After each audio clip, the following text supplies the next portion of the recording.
લોક સાહિત્યકાર માયાભાઈ દીકરીની હાર થઈ હોવાના સમાચાર મળી રહ્યા છે, કારણ કે માયાભાઈ એક પ્રતિષ્ઠિત ચહેરો હતો, એટલે લોકોને એવું હતું કે કદાચ તેમની પુત્રી જીત તરફ પણ વળે, પરંતુ હાલના જે આંકડા સામે આવી રહ્યા છે, આંકડા અનુસાર તેમની પુત્રી સોનલ ડેરની હાર થઈ છે।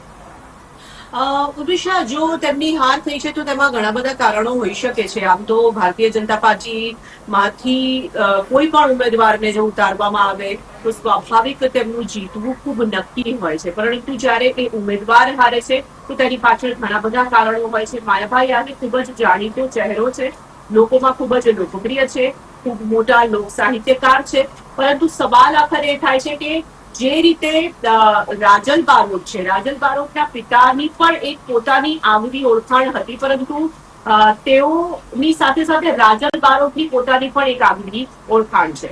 જ્યારે વાત આપણે કરી રહ્યા છીએ માયાભાઈની, તો માયાભાઈ પોતે ખૂબ જ પ્રતિષ્ઠિત અને લોકપ્રિય વ્યક્તિ બેશક છે, પરંતુ તેમની જે પુત્રી છે તેમને હજી લોકો જાણતા નથી। એટલે બની શકે કે લોકોને કદાચ એવું લાગ્યું હોય કે માયાભાઈને અમે જાણીએ છીએ, તેમના દીકરીને જાણતા નથી, એટલે લોકોએ તેમને મત ન આપ્યા હોય। આ એક કારણ હોઈ શકે છે।